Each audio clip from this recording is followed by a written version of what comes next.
She's got vital statistics that put the latest Barbie doll to shame. Her new blockbuster has sold 3 million copies. She currently adorns billboards and magazines across the world with her latest release this weekend. And she's British. She's also available for a computer date. In fact, that's the only way you'll ever meet her, because her name is Lara Croft, and she is, to put it baldly, a computer graphic. Lara Croft is literally an international icon, the virtual heroine of the computer game Tomb Raider, and she's made her British creators an awful lot of money. The computer games industry is a multi-billion-pound business, and the good news is that many of the world's most creative games designers are British. The bad news is that UK PLC hasn't really cashed in on its homespun talent. Rajan Datar reports.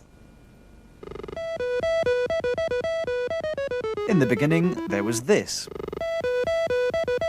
Now we have this. Right, I'm all yours. Let's go adventuring.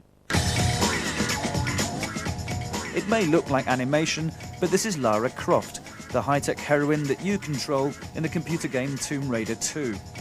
A true 1990s icon, Lara and her gravity-defying antics are likely to fill as many Christmas stockings as the Spice Girls this year.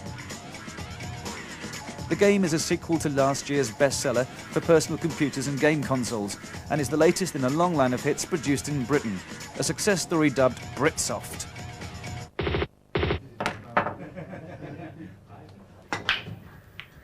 And this unassuming bunch are the creators of Lara.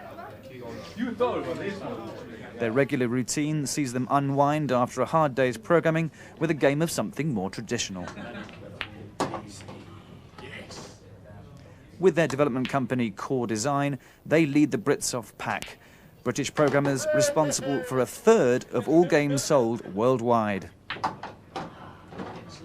Nobody could have anticipated how big Tomb Raider would have been. We certainly didn't, working on the team.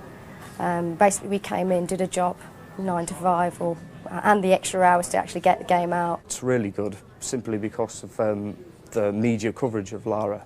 It's helped make the whole world more aware of the British talent in developing computer software. And the secret of that success is a very British invention by Clive Sinclair, which found its way into a quarter of all our homes. We had the benefit of the home computer revolution in the early 80s. Sinclair sorted that with the ZX81 and Sinclair Spectrum. And we all bought those computers very cheaply, and we got to know how to program. Tomb Raider 2 had advanced sales of 2 million copies before its release this weekend, while the first game has already grossed £80 million. And Core Design's parent company, Eidos, has sped into the top 10 of games companies in the world in just 2 years. A great British success story, in fact. But before we give ourselves a gigantic slap on the back for yet more proof of our cultural renaissance, it has to be said that the Tomb Raider story is an exception rather than the norm. When it comes to the commercial exploitation of British talent, it seems our success is more virtual than real. In fact, ever since the explosion of the computer game scene in the 1980s, it's been American and Japanese companies who've plundered British talent to best effect, capturing a lion's share of what is a £5 billion global market.